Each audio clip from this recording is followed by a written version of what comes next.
옛날 지구에는 키가 큰 양치식물 숲이 존재하고 있었고 그 주위를 거대한 동물들이 누비고 다녔습니다. 중생대의 공룡을 말하는 것이 아닙니다. 과거 짧은 코 가시두더지는 양처럼 컸으며 나무늘 보는 땅의 선체로 나무 꼭대기에 있는 잎을 먹었습니다. 하지만 진화에 의해 대형 동물의 시대는 오래전에 지나갔습니다. 여러분 안녕하세요. 현재 지구상에서 가장 개체수가 많은 것은 보통의 평범한 닭인데요. 하지만 옛날에는 거대 동물의 세계 그 자체였습니다. 인간이 무서운 뱀인 티타노보아나 날개 크기가 7m나 되는 조류 아르젠타비스와 만나면 무척이나 위험했을 겁니다. 그러니 그런 거대한 동물이 먼 옛날에 멸종된 것은 어쩌면 인간에게는 좋은 일인지도 모릅니다. 여러분, 여기는 토픽입니다. 과거와 현재의 거대 동물들에게 경의를 표하며 지금까지 지구상에 살았던 큰 동물에 대해 알아보도록 하겠습니다.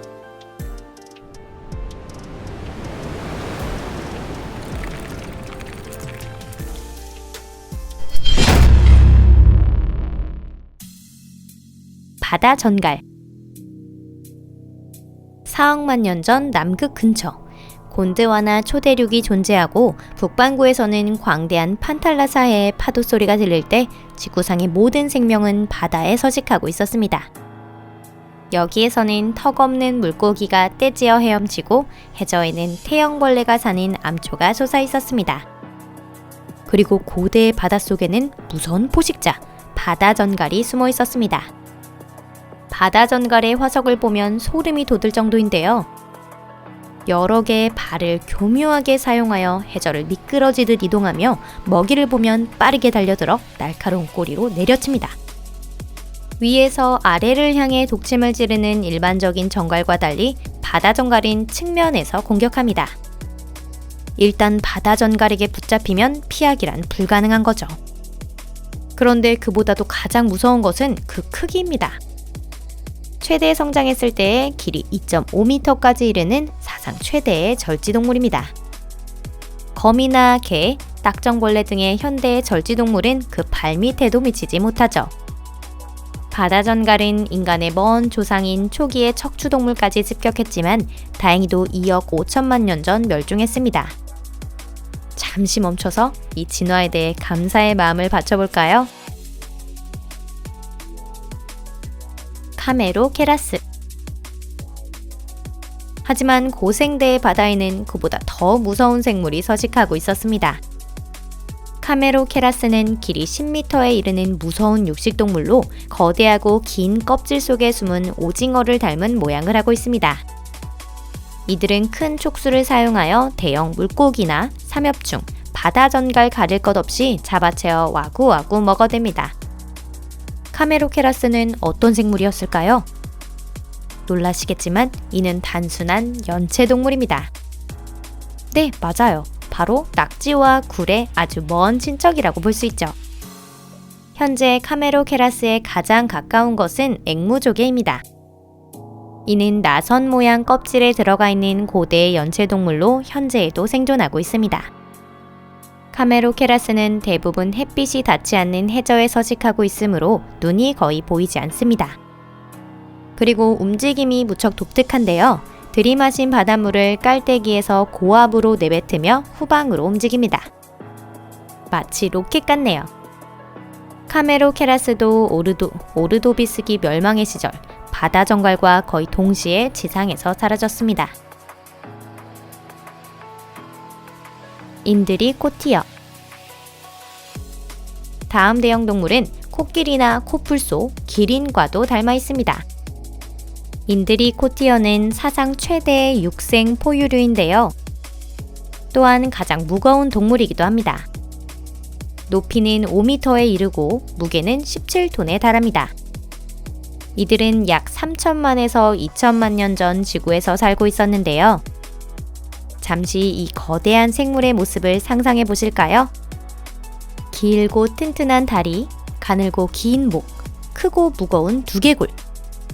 큰 앞니는 거대한 윗입술과 작은 코로 다 덮이지 않는 상당히 재미있는 얼굴을 하고 있습니다. 이 독특한 동물이 어떤 모습을 하고 있었는지에 대해서는 현재도 정확히 알려져 있지는 않은데요. 정확히 알려진 것은 화석을 통해 복원된 전신 골격뿐입니다. 다양한 학자들이 모습을 복원하였는데 큰 코끼리의 귀를 상상하는 사람도 있고 거대한 말을 그린 사람도 있답니다. 하지만 이 한 가지는 분명합니다. 이들은 초식동물로 한가롭게 나뭇잎을 먹고 살았다는 점이죠. 암피코엘리아스. 드디어 공룡의 차례가 다가왔습니다. 이번 동물은 암피코엘리아스인데요. 이는 쥐라기 때 서식했던 디플로도쿠스의 친척들입니다. 암피코엘리아스의 길이는 가장 소극적인 추정치로는 40m, 가장 대담한 추정치로는 약 60m라고 합니다. 이 공룡은 80톤에서 130톤의 무게를 갖고 있는데요. 이들은 땅에 선 상태에서 무난히 건물의 3층 창문을 들여다볼 수 있는 크기를 갖고 있었습니다.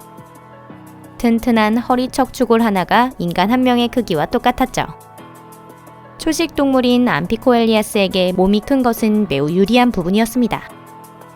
육식동물로부터 몸을 지키고 체온을 유지할 수 있었고 긴 장 덕분에 저칼로리 음식을 몇 시간 동안 소화하며 오랜 시간 배부른 상태를 유지할 수 있었습니다. 한편 이들은 지나치게 큰 나머지 주위의 모든 것을 파괴했을 거라 예상되는데요. 아직 충분한 크기로 성장하지 못한 아이들은 항상 육식동물의 습격을 받아야 할 위험에 노출되어야 했습니다. 추정된 크기만 봐도 이들은 지금까지 지구상에 존재했던 가장 큰 동물이라는 것을 알 수 있습니다. 하지만 이 공룡이 실제했는지에 대해서는 아직 충분한 확신이 없는데요. 암피코엘리아스의 유일하게 단서가 된 뼈는 고생물학자인 에드워드 코프에 의해 19세기에 발견되었습니다.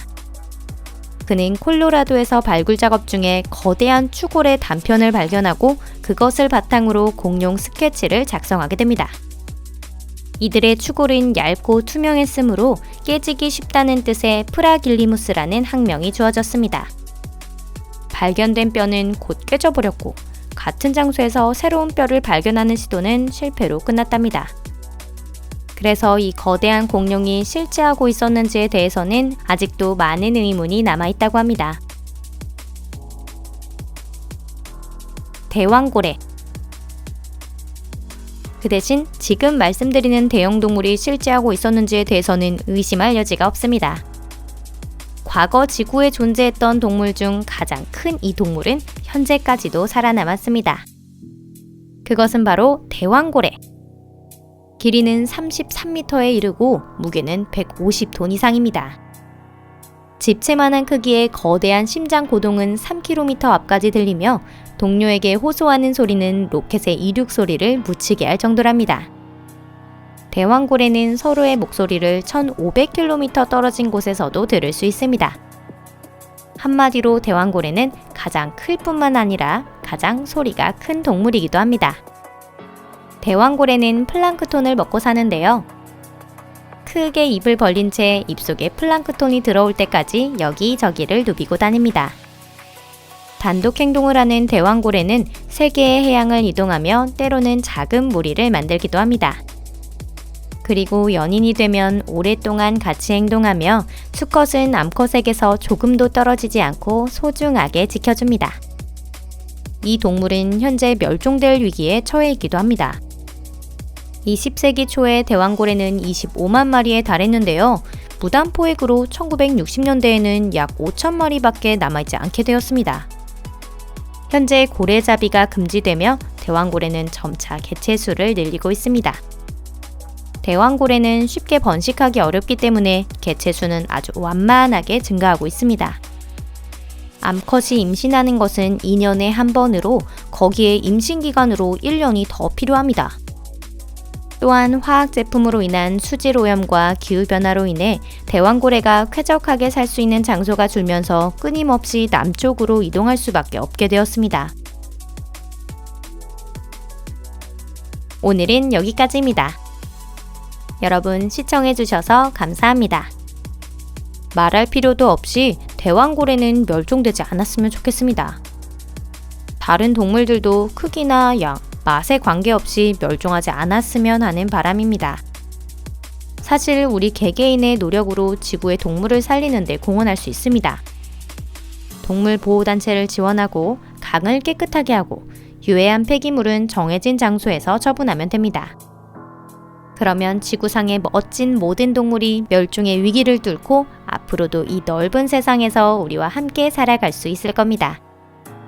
그럼 여러분, 다음에 뵐 때까지 안녕히 계세요.